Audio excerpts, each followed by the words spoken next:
Stormwatch updates are brought to you by Burger King, reminding island residents to keep informed and stay safe. IT&E, connections that matter. KFC, it's finger licking good. And SPPC 76 Circle K, take it easy. Good afternoon, everybody. Here to provide an update, our noon update, with our intensifying tropical storm Sinlaku. We have just issued the typhoon watch for Guam and the rest of the Marianas, rotating Saipan, as of 11 o'clock this morning. That's going to be the breaking information that we are watching as we get closer to the onset of damaging winds. Overnight satellite imagery continues to show an increasingly organized, better developed tropical storm. In fact, some of the trends we're seeing and some of the objective intensity aids, satellite-based intensity estimates, are indicating we could be looking at a typhoon any moment now. And so we're going to be getting the latest from the Joint Typhoon Warning Center. Should be within the next 30 to 60 minutes, probably before we finish this briefing. We could be looking at a typhoon Sinlaku. But as that is, 7 o'clock this morning, we had a 70-mile-per-hour tropical storm sitting right there in the heart of Chuuk State.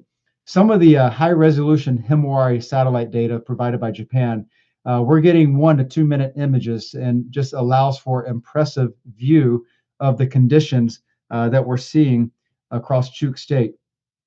Notable conditions. They have been under tropical storm conditions for probably 24 hours now, and this will continue for another 24, 36 hours for many of the islands and atolls in Chuuk State. So this is going to be concerning. I'm looking at some of the satellite derived rainfall estimates going out the next 24 hours, and the satellite derived rainfall estimates are indicating 20 to 35 inches of rain over the next 24 hours. This is significant. That is because that system is sitting right there, and where we see all those clouds swirling around the center, that is where there's going to be significant heavy torrential rains. The other concern, they're getting a lot of shoreline hazards, battering surf, westerly swell. There's exposures and vulnerabilities to westerly swell. So that is what they're experiencing to go through tonight and into tomorrow morning until Sinlaku finally exits the area. Overnight wind data, just as we have been talking and expecting, we're seeing the wind starting to expand and intensify within the northeasterly trade flow well to the north of Sinlaku. Yesterday, we were looking at 20 to 30 miles per hour. Those conditions are steadily increasing well to the north. Saipan, Guam, all the Marianas, we're about to get into that gustier trade wind pattern that's going to carry us through today, through tomorrow, before winds intensify further. But right now, the center of Tropical Storm Sinlaku, 70 miles per hour as of 7 o'clock this morning, right there near Chuuk. And it's going to be heavily impactful conditions across all of Chuuk State and then portions of central and eastern Yap State for the coming days. And now, for our big concern, the Joint Typhoon Warning Center forecast track has remained consistent in depicting a passage near or over Guam. This has been the trend that we've seen for the past 24, 36 hours. And yet here we are with that continued trend. There's still a little bit of potential. We could see that shifting north or south, left or right of the forecast track, but it does depict a near Category 4 conditions right over Guam at the point of passage sometime on Tuesday. This error cone, the white shaded area, depicts where it is 2 out of 3 times, 66% likely, based on prior 5-year errors in forecast tracks, that the center is going to stay within this realm. So there's a chance that we could see the system, the developing and intensifying Typhoon Sinlaku, could shift farther to the north. It could shift a little bit farther to the south. But the big change from 24 hours ago, we're seeing this cone is getting narrower and narrower as we're going from day 4 to day 3 to day 2. That certainty in the forecast track is gradually climbing, and soon it's going to be upon us. But with that said, we're still looking at the potential for a Category 4, 130 mile per hour system entering the Marianas Right now, Guam is in the crosshairs. It could be a little bit less for us, but as time goes on and these tracks remain consistent, that threat will steadily increase. If we look at the typhoon probabilities, and this graphic is courtesy of the National Hurricane Center, Miami, we're looking at steadily climbing probabilities for typhoon force winds. Right now, Guam, right there on the edge of that yellow, that indicates 30 to 40% chance of typhoon conditions within the next 5 days. Looking at the forecast track and timing, those conditions could reach Guam sometime on Tuesday. Now, what this graphic kind of incorporates is the storm could be moving faster. Sinlaku could be moving slower. It could shift to the right or it could shift to the left. The overall field of typhoon force winds based on the forecast is relatively small. So those deviations from the current forecast track is what kind of results in those lower percentages.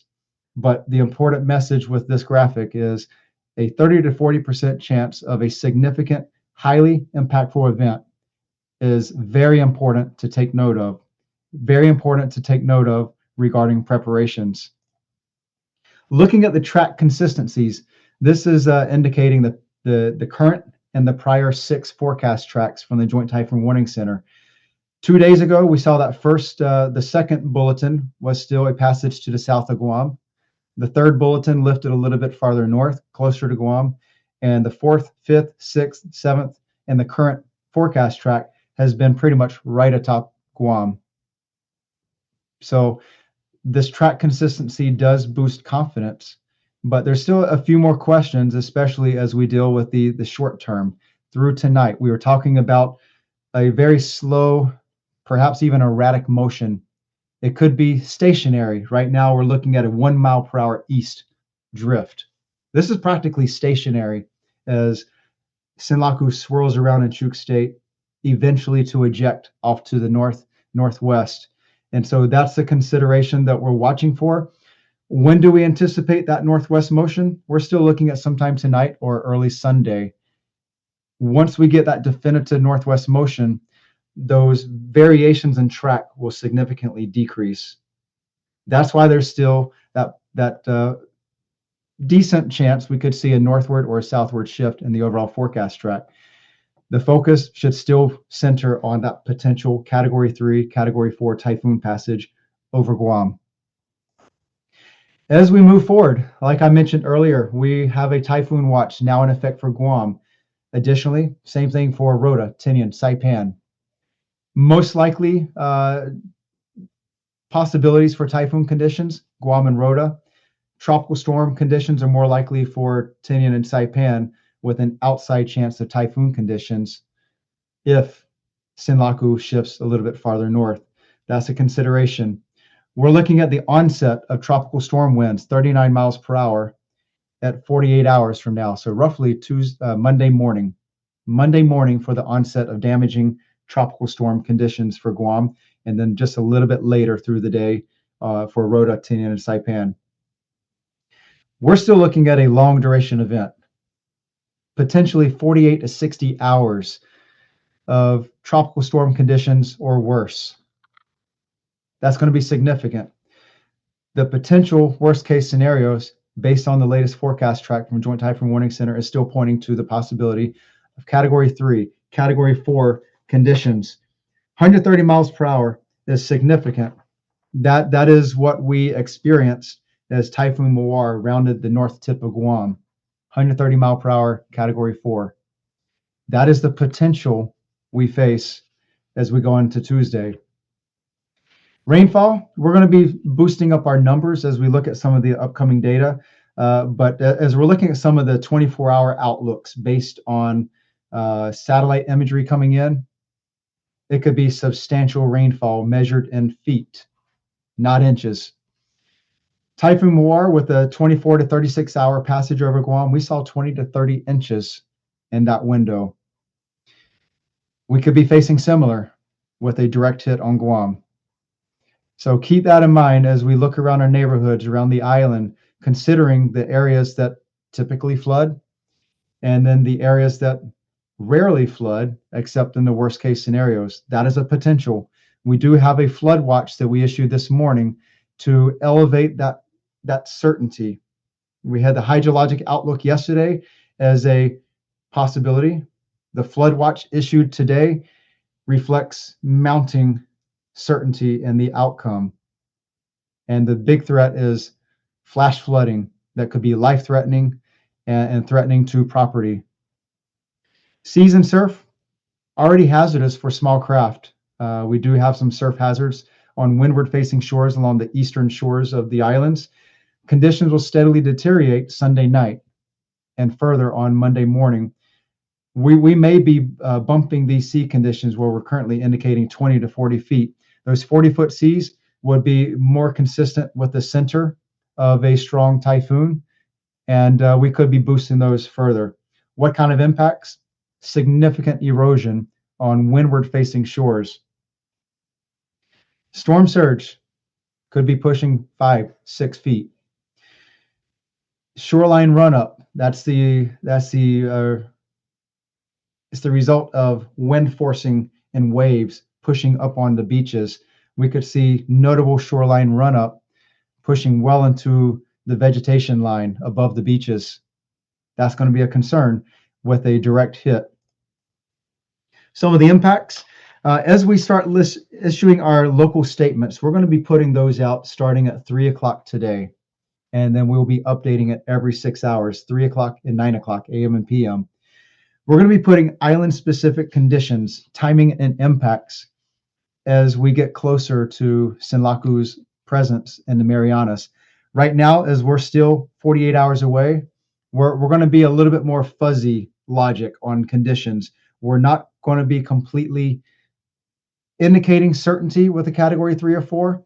But again, once we start getting that motion out of Chuuk State, we're going to be really starting to ramp up those communications. But the Cliff Note version with category 3 or 4 direct impacts, non-concrete structures are at risk. Poorly constructed, light material construction could be significantly damaged or destroyed. Vegetation is going to take a major hit. The flood threat is ultimately pinned to proximity to the center of Sinlaku. The farther away from the center, the less the flood threat, but still passing torrential rainfall rates. The slow motion of Sinlaku, currently forecasted about 6 or 7 miles per hour passing through the Marianas. It's going to make for a very long duration event. We could be looking at a 400-mile wide tropical cyclone passing through the Marianas at that speed of motion, 6 or 7 miles per hour. It's going to be a long time. Monday night, Tuesday night, Wednesday. Be prepared for that long duration of an event. Be prepared for the emotional impacts that might come from dealing with those damaging, destructive conditions, more so when we have no power. It's going to be a little unnerving in the nighttime when you're hearing all that noise. Now, we've talked about all that. There's still those uncertainties that remain. The next 24 hours will be very interesting. We've talked about this slow, nearly stationary motion for a couple of days now. That's still the case. Today could be nearly stationary for most of today. We should start seeing a little bit of a northwest motion as we head into Sunday morning. And that's going to start really fine-tuning just where Sinlaku will pass through the Marianas. A 20-mile shift north or south is going to have significant impacts and changes on which village, which island will see what impacts. So it's important to focus on that potential for category 3 or 4 conditions, but at least at the baseline, damaging conditions for a prolonged amount of time between Monday and Wednesday, with perhaps the worst conditions on Tuesday. Once we see that northwest motion, that track confidence will steadily increase. And I've not yet updated the side of this slide, so just ignore that. We are under a typhoon watch for the lower 4 Mariana Islands, but the most important thing is this third column from the left. We are all under a typhoon watch. What that means is damaging winds of 39 miles per hour, tropical storm force, are possible within 48 hours. And typhoon conditions are possible soon after.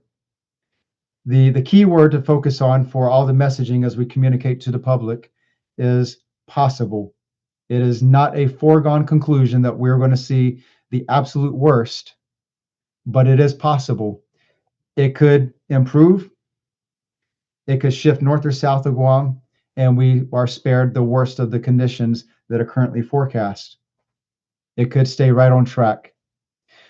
Once we go into the 24-hour window, the National Weather Service will be looking at elevating that watch to a warning. At that point, conditions are more certain, and our wording to describe the threat will become expected to reflect that higher certainty and the destructive outcome. So stay tuned for that. Right now, we are under a typhoon watch for all of the Marianas. And then tomorrow, as we continue along with the updated forecast tracks out of the Joint Typhoon Warning Center, we will be updating and revisiting those considerations as appropriate. And with that, I will make my close. But of course, we have our weather webpage, weather.gov/GUM. We are updating all of our forecasts. And now that we have Marianas under a watch, the Marianas forecast will be updated every 6 hours, especially to keep in consistency with the Joint Typhoon Warning Center conditions.